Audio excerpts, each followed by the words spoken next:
Sudeep sir, बहुत बहुत स्वागत है आपका आज की इस विशेष चर्चा पर। सर, हम लोग बात कर रहे थे लास्ट वीक और सर उम्मीदों पर बाजार की कम से कम खरा नहीं उतरा बजट। हालांकि हाँ, जो हम लोगों ने फिस्कल डेफिसिट को लेकर के जो बातचीत की थी, जो कैपेक्स को लेकर के बातचीत की थी, उन उम्मीदों पर बजट खरा उतरा है। लेकिन ये एक एसटीटी का झटका बाजार के लिए थोड़ा बड़ा है। बैंकों पर रचित सर जरा थोड़ा सा आप अपना तैयारी करके रखिएगा, लेकिन तब तक मैं सुदीप सर की और एक एक छोटी छोटी टिप्पणी निपुण सर की लेकर के मैं आपके पास आ रहा हूँ। सुदीप सर, पहला कमेंट आपका आज के बजट पर। देखिए, जैसे आपने जिक्र किया, फिस्कल कंसोलिडेशन के पाथ पे तो सरकार है ही, और उस पे क्योंकि अगला साल का टारगेट भी 4.3 कर दिया गया है, वो भी बहुत ही बेहतरीन है। कैपिटल एक्सपेंडिचर जैसे हम जिक्र कर रहे थे पहले भी, और आज जो अनाउंसमेंट आया उससे बहुत अच्छा लगा, क्योंकि सरकार की तरफ से हेवी लिफ्टिंग की जरूरत है। प्राइवेट कैपेक्स अभी भी पिकअप नहीं हो रहा है, तो लगभग 9% इंक्रीज कैपिटल एक्सपेंडिचर बजट में जो 12.2 लाख करोड़ बताया गया है, बहुत ही अच्छा है। दो चार और छोटे चीज मैं मेंशन करना चाहूंगा। डिसइन्वेस्टमेंट की टारगेट जिसका जिक्र आपने और हमने किया था पहले भी, वो 33,000 करोड़ पिछले साल था, वहां से 80,000 करोड़ कर दिया गया है। अच्छा इंक्रीज है, पर उम्मीद तो इससे भी ज्यादा था, और मुझे लगता है ये बहुत ही कंजर्वेटिव टारगेट सरकार की तरफ से दिया गया है। इससे बेहतर परफॉर्मेंस आने वाले दिनों में देखने को मिलेगा। छोटे शब्दों में नेगेटिव तो एसटीटी है, वो तो उसका जिक्र तो चल ही रहा है, और बहुत ही अनएक्सपेक्टेड था।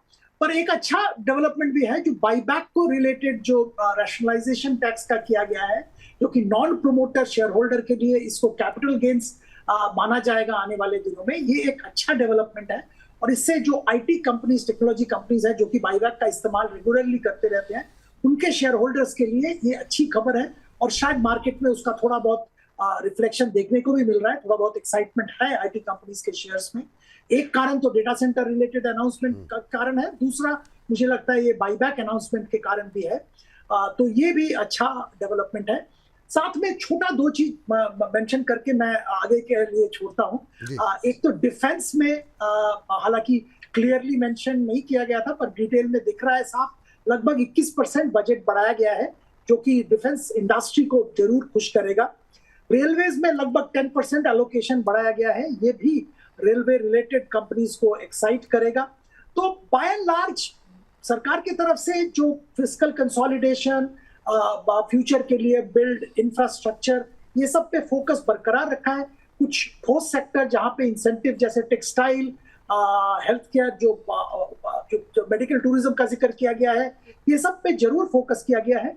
अनफॉर्चुनेटली मार्केट के लिए एसटीटी एक बहुत बड़ा मिलस्टोन अराउंड नेक हो गया है, इसीलिए मार्केट में ये नेगेटिव रिएक्शन देखने को मिल रहा है। बैंकों पे आपकी राय जानना चाहेंगे सर। अभी क्या ये जो पीएसयू बैंक्स की रैली रही वो कंटिन्यू रहेगी?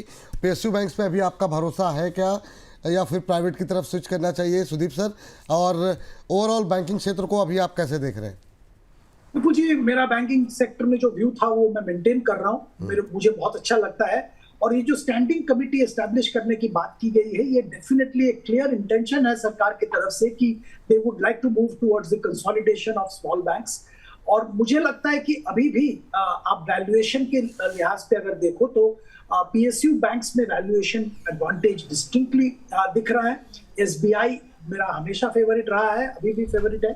वैल्यूएशन एसबीआई का बड़ा है compare to where it was few months back, but अभी भी सिग्निफिकेंट वैल्यूएशन गैप है compare to private sector peers as well as some of the private sector NBFCs.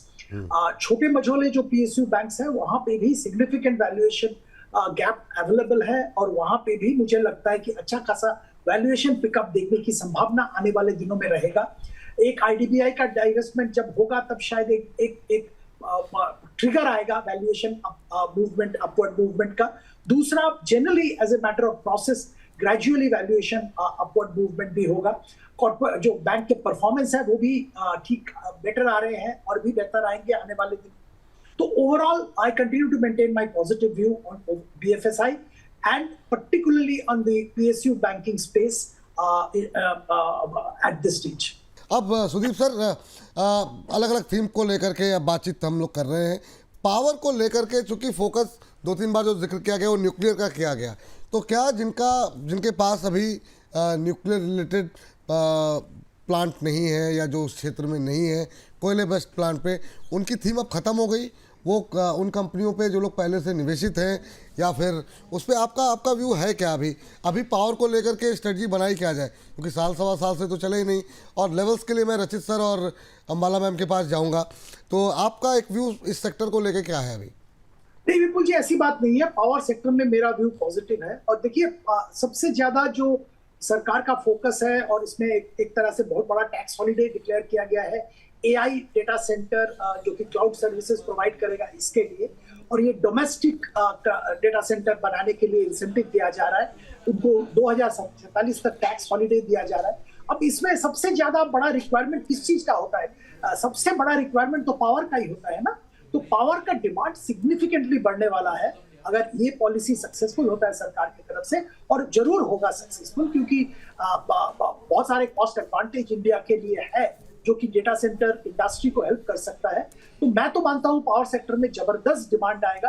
तो एक फोकस न्यूक्लियर में है, वो अलग बात है, पर इसका मतलब ये नहीं है कि पावर सेक्टर में कोई प्रॉब्लम है। पावर सेक्टर में जबरदस्त डिमांड बढ़ने के कारण आने वाले दिनों में जरूर तेजी आएगी। हाँ, ये बात बिल्कुल सही है कि पिछला एक साल सवा साल से इसमें बहुत ज्यादा मूवमेंट देखने को नहीं मिला, पर हम लोग बिलीव करते हैं कि इंडिया में पावर सेक्टर में एक स्ट्रक्चरल पॉजिटिव मोमेंटम है, और ये अगला 5-10 साल बरकरार रहेगा। तो अगर आप थोड़ा संयम रख सकते हैं तो पावर में जरूर निवेश करिए। और मैं तो बोल रहा हूँ कि पावर सेक्टर के जो पावर मैन्युफैक्चरर है, जिसमें दिग्गज कंपनी एनटीपीसी का जिक्र मैंने बहुत बार किया, जरूर खरीदारी कर सकते हैं। इसके अलावा पावर फाइनेंशियल्स, क्योंकि जो बहुत बड़ा पावर का रिक्वायरमेंट, पावर जो न्यू कैपेसिटी आ रहा है, इसको फाइनेंस करने के लिए पीएसयू बैंक्स काफी नहीं होंगे, और यहाँ पे पावर फाइनेंशियल्स का रोल बहुत बड़ा होता है। पीएफसी, आरईसी, जिनका रिस्ट्रक्चरिंग का भी सरकार की तरफ से बजट में बात किया गया है, इनका बहुत बड़ा रोल होगा। इरेडा, इनका बहुत बड़ा रोल होगा। तो यहाँ पे भी जरूर ध्यान दिया जा सकता है। सुदीप सर, ये बताइए कि अभी यहाँ से वो मतलब सबसे पसंदीदा सेक्टर वो कौन सा होगा जो अब आप क्या अपनी इन्वेस्टमेंट स्ट्रेटजी आप भी चेंज करने वाले हैं इस बजट को देख के? आपको लगता है कि नहीं, जो पहले चल रहा था ऐसा कुछ बदला नहीं है इस बजट के बाद? जी, ऐसा कोई बदलने की जरूरत नहीं है। ये बजट एक्चुअली कंटिन्यूएशन ऑफ पिछला जो बजट है उसी का कंटिन्यूएशन है, और बजट में ऐसा कुछ बोला नहीं गया है जिससे चेंज करना जरूरी है। मैं तो इसको कंटिन्यूटी ही मानूंगा। हाँ, एसटीडी को लेके जो अनाउंसमेंट आया है वो अनफॉर्चुनेट और थोड़ा अनएक्सपेक्टेड है। इसी के कारण मार्केट में एक रिएक्शन देखने को मिल रहा है, बट ये भी स्टेबल हो जाएगा, क्योंकि देखिए सरकार की तरफ से एक अनाउंस्ड पॉलिसी था कि स्पेकुलेशन को उनको कम करना है, उसके लिए तरह तरह के मेजर लिए जा रहे हैं। फिर उनमें से एक मेजर आज भी अनाउंस किया गया है। ये स्पेकुलेशन को कम करना चाहते हैं। शायद टाइमिंग मुझे लगता है सही नहीं हुआ, क्योंकि विदेशी निवेशक ऐसे ही बहुत जबरदस्त बिकवाली कर रहे हैं, और इस माहौल में लिक्विडिटी कम कर देना, क्योंकि एसटीटी बढ़ने के कारण ट्रेडिंग में जरूर इम्पैक्ट आएगा और वो लिक्विडिटी कम करेगा, वो शायद इस माहौल में सही नहीं है। पर ये भी मार्केट डाइजेस्ट कर लेगा, जैसे हम लोग जो भाषा में मार्केट की भाषा में बोलते हैं, ये भी डाइजेस्ट हो जाएगा। और मुझे तो लगता है कुछ दिनों के बाद मार्केट इसको भूल भी जाएगा और आगे बढ़ेगा। हाँ, वो ग्लोबल हेडविंड्स, ट्रम्प साहब के अनाउंसमेंट्स, ये सब लेके शंका रहेगा और वोलेटिलिटी रहेगा। तो इसीलिए जो स्ट्रेटेजी हमारा है कि डोमेस्टिक फोकस सेक्टर्स में ध्यान दे, इंफ्रास्ट्रक्चर, कैपिटल गुड्स, कंस्ट्रक्शन, इनसे रिलेटेड जो एरियाज है वहां पे ध्यान दे। डोमेस्टिक डिफेंस, जिसमें मैं जो लार्ज कैप कंपनीज हैं वहां पे मैं ध्यान देने की जिक्र करता हूं, उस पर ध्यान दे। रेलवे में भी अच्छा खासा एलोकेशन बढ़ाया गया है, वहां पे भी केयरफुली स्टॉक सिलेक्ट किया जा सकता है।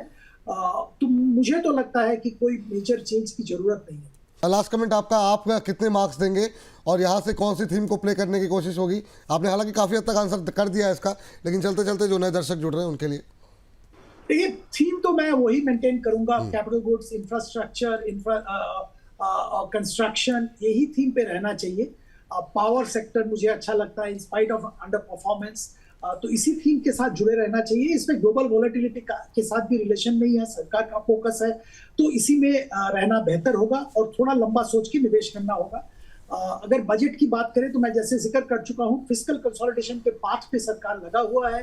कैपिटल एक्सपेंडिचर सरकार की तरफ से बरकरार है, इंक्रीज भी हुआ है, डिफेंस पे स्पेंडिंग, रेलवे पे स्पेंडिंग।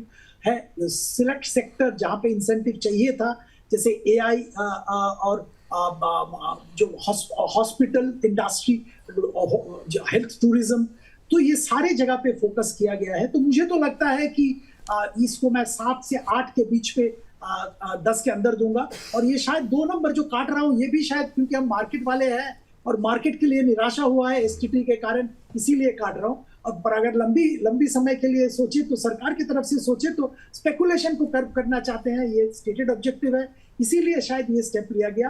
पर ये मैं जरूर कहूंगा कुछ भी हो, कुछ भी रीजन हो, टाइमिंग शायद इसका गलत था, क्योंकि अब हमको विदेशी निवेशक को आने के लिए कंड्यूसिव एनवायरनमेंट क्रिएट करना है और ये जरूर उसको हेल्प नहीं करता। बिल्कुल सही कह रहे हैं सर। बहुत बहुत थैंक यू सर, बहुत बहुत धन्यवाद आज की इस चर्चा में जुड़ने के लिए।